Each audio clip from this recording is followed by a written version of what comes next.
caminho, ajuda a caminhar.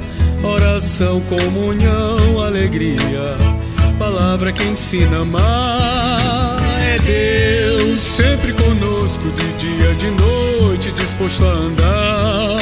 É Deus sempre conosco, de dia, de noite, disposto a andar. Escola dominical, na vida é presente, é tradição, compromisso, é alegria da gente. É tradição, compromisso, é alegria da gente. Não perca a hora, vamos embora. Jesus quer transformar nossa história. Não perca a hora, venha-se embora. Jesus quer transformar sua história. Fé no caminho, serviço e missão. Quero aprender com seus passos, ser sal, ser luz no mundão. É Deus sempre conosco, de dia, de noite, disposto a andar. É Deus sempre conosco, de dia e de noite, disposto a andar. Escola dominical, na vida é presente, é tradição, compromisso, é alegria da gente. É tradição, compromisso, é alegria da gente. Não perca a hora, venha-se embora. Jesus quer transformar nossa história. Não perca a hora, venha-se embora. Jesus quer transformar sua história. Não perca a hora, venha-se embora. Jesus quer transformar nossa história.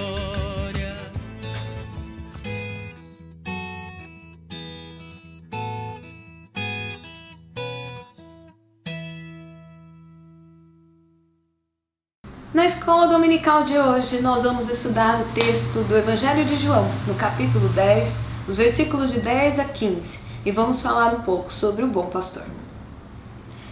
O ladrão vem somente para roubar, matar e destruir. Eu vim para que tenham vida e a tenham em abundância. Eu sou o bom pastor. O bom pastor dá a vida pelas ovelhas. O mercenário que não é pastor, a quem não pertencem as ovelhas, vê vir o lobo, abandona as ovelhas e foge. Então o lobo as arrebata e dispersa. O mercenário foge porque é mercenário e não tem cuidado com as ovelhas. Eu sou o bom pastor. Conheço as minhas ovelhas e elas me conhecem a mim. Assim como o Pai me conhece a mim e eu conheço o Pai, e dou a minha vida pelas ovelhas. Bom, hoje nós vamos conversar um pouquinho sobre essa auto-intitulação de Jesus como o bom pastor. São poucos os textos em que Jesus se auto-intitula alguma coisa.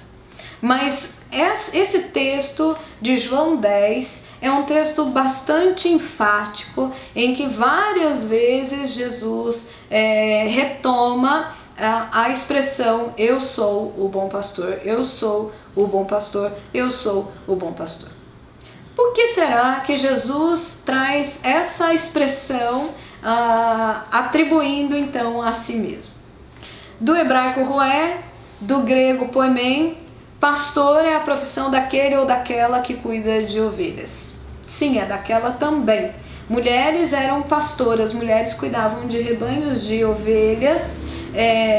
Inclusive nós encontramos textos bíblicos como, por exemplo, de Raquel, quando ela se encontra com Jacó à beira do poço, levando as ovelhas para tomar água. Também o encontro de Moisés com as filhas de Jetro se dá no poço, porque elas estão levando o rebanho de ovelhas para tomar água.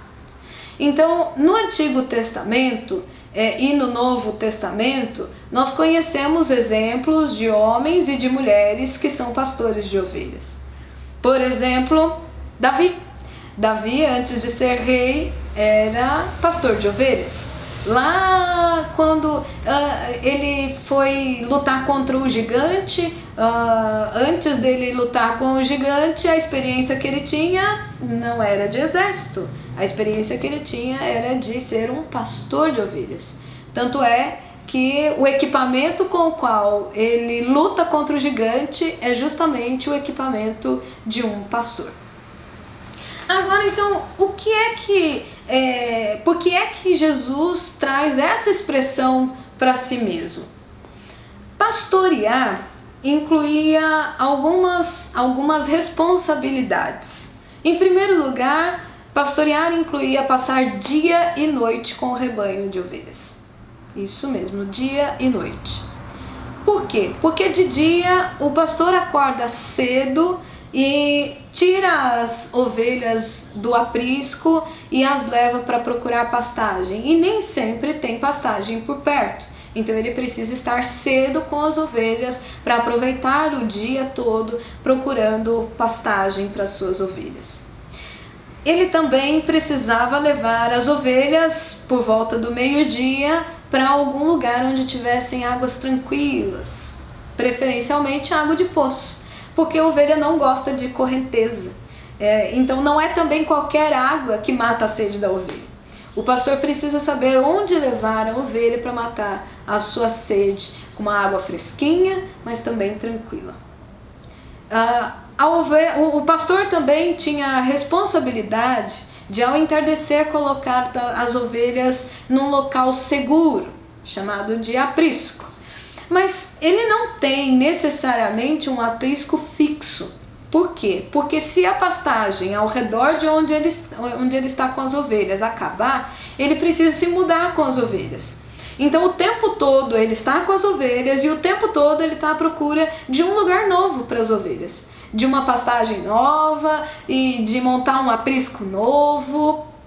E esse aprisco geralmente é murado, né, com pedras. Em cima dessas pedras eram colocados espinhos para evitar que animais pulassem por essas pedras.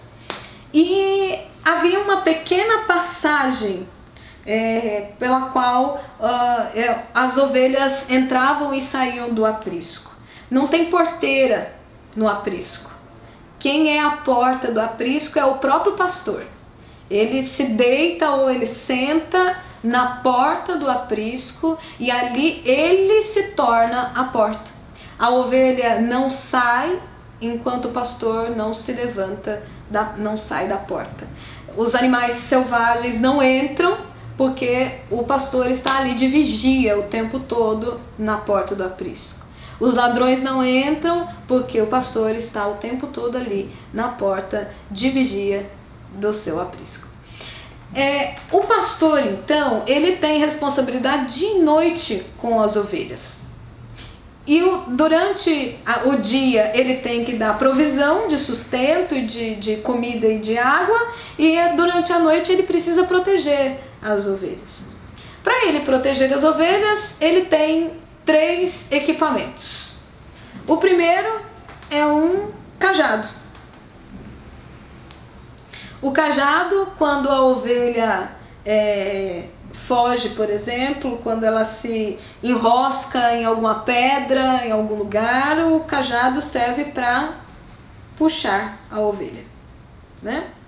O segundo era um bordão. O bordão, imagine você, uma vara curta, não é tão comprida quanto o cajado, não tem essa parte de cima, geralmente é mais grossa, porque é para bater em animais selvagens que se aproximam. Então é para proteger a ovelha, né? Lembra lá do Salmo 23, a tua vara, né, o teu cajado e o teu bordão me protegem. E o outro equipamento que ele tem é a funda. Lembram-se do texto de Davi, quando ele lutou com o gigante Golias? Ele tinha uma funda e com a funda ele jogou pedras em Golias e assim ele matou o gigante. Davi, que era um pastor de ovelhas, sabia muito bem utilizar uma funda, porque a funda é uma espécie de um estilingue, né, para jogar pedra à distância.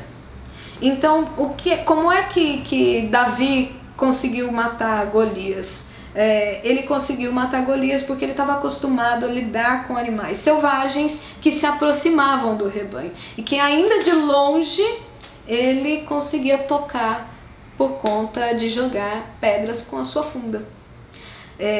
Davi, lá em 1 Samuel 17, ele está conversando com o rei Saul e ele conta: olha, quando eu era pastor de ovelhas, eu me arriscava por elas e eu defendia as ovelhas de leões, de ursos. Então ele vai contando que ele precisou lidar e brigar com vários tipos de animais para proteger as ovelhas, e então ele também saberia proteger o seu povo.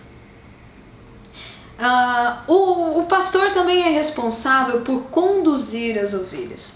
E por conduzir as ovelhas, nós entendemos que o pastor é aquele que vai à frente do rebanho. O boiadeiro é aquele que vai atrás, tocando o gado, né? O pastor é diferente, ele vai à frente e ele conduz pela voz. Então, o cajado não serve para bater na ovelha. O cajado serve para buscar, para chamar de volta. O pastor, por meio da sua voz, chama a ovelha e a conduz e vai mostrando qual é o caminho pelo qual ela precisa seguir. A voz do pastor é uma voz conhecida.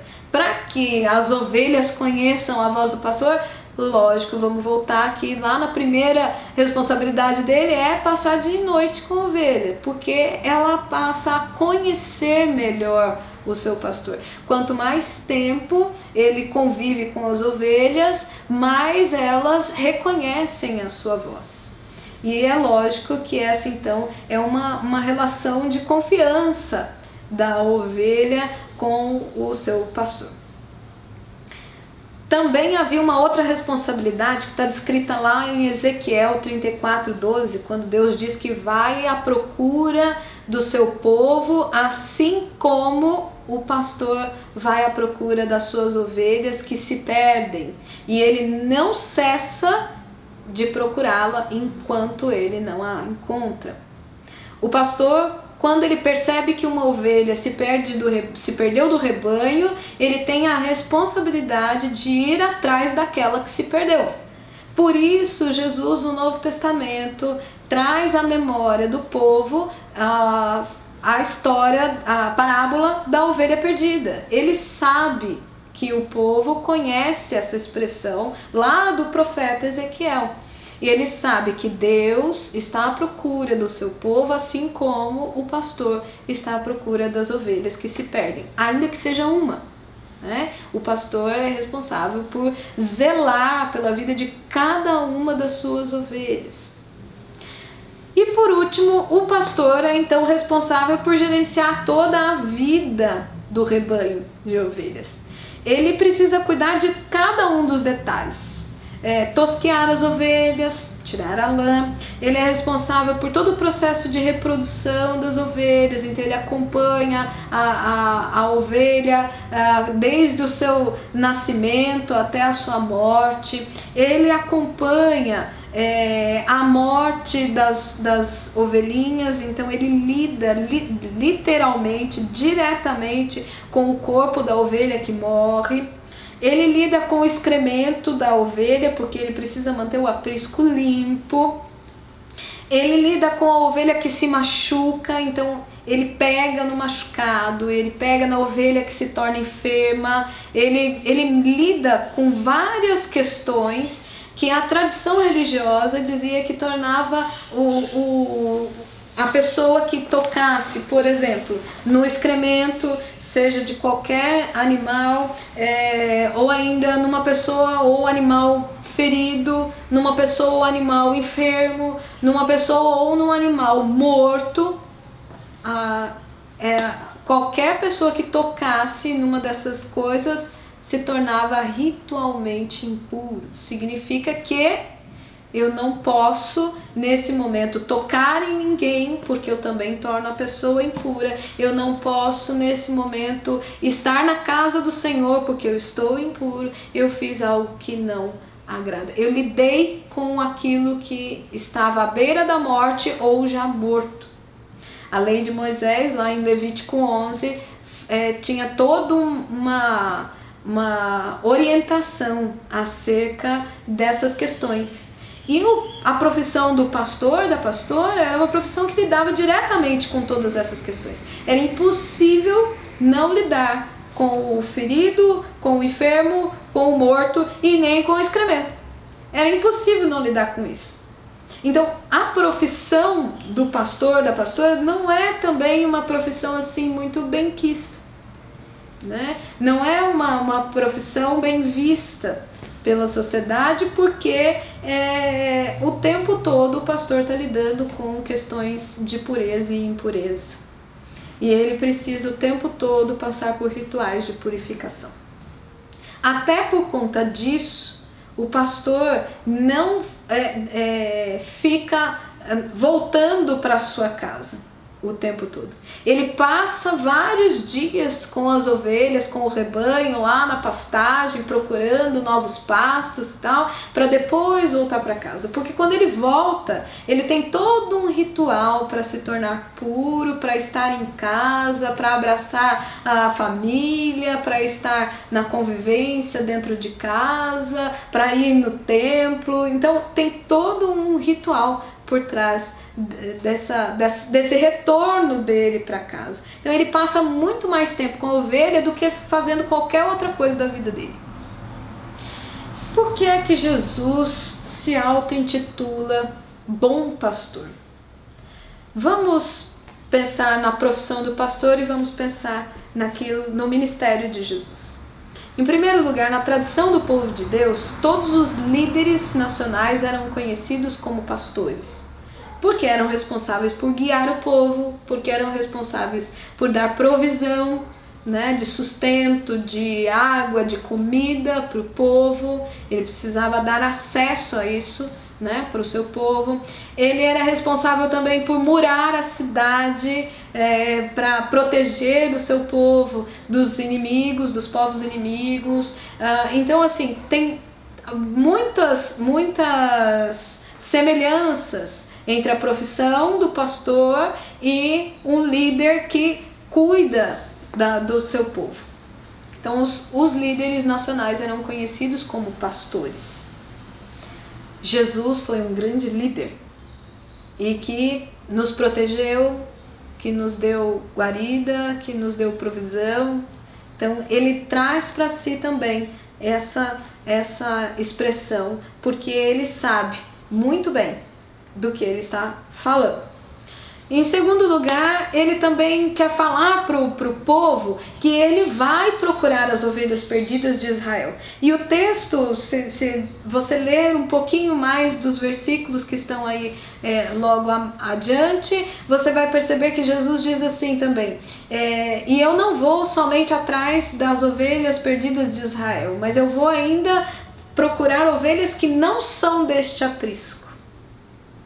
Ele se entregou não só pelas ovelhas de Israel, mas por toda a humanidade, né? Então ele traz aqui também essa noção do resgate que o pastor tem com relação à vida das ovelhas que estão perdidas. As ovelhas perdidas precisam ser resgatadas. E Jesus deseja resgatar a cada um de nós que está perdido no pecado.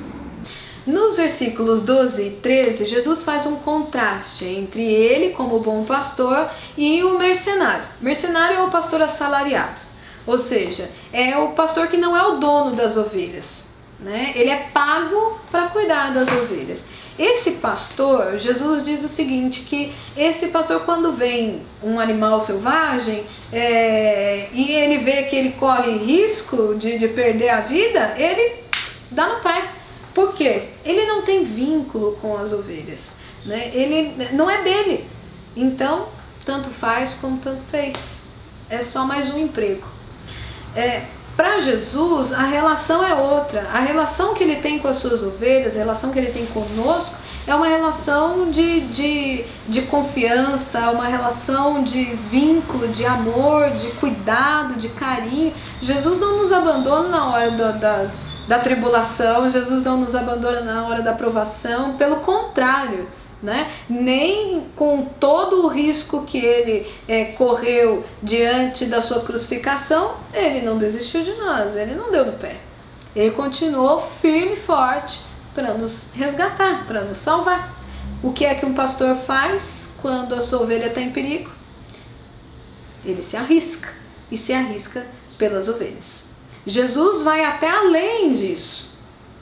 E aí é que tem a beleza desse texto de João 10, quando Jesus diz que ele é o bom pastor. Ele não só arrisca a sua vida, como ele dá a sua vida pelas ovelhas. Ele dá a sua vida porque ele sabe que as suas ovelhas necessitam dele. E ele precisa ir até o fim por cada uma das suas ovelhas.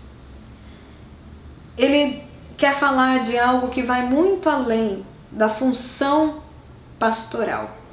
Ele quer falar de algo que tem a ver com a nossa salvação. O resgate de uma ovelha perdida nada mais é do que a salvação que Jesus vem para trazer às nossas vidas. Ele nos puxa, ele nos resgata do pecado e ele nos traz para uma vida nova, uma vida de salvação, uma vida de esperança por meio dele. Ele é a porta e é por meio dele que nós entramos na salvação. Esses são os motivos, então, pelos quais Jesus se auto-intitula o bom pastor. Que você possa agora reler o Salmo 23, que fala sobre a relação do pastor e da ovelha com outros olhos. Que você possa reler também João 10 com outros olhos e lembrar que Jesus é o nosso bom pastor. Deus te abençoe.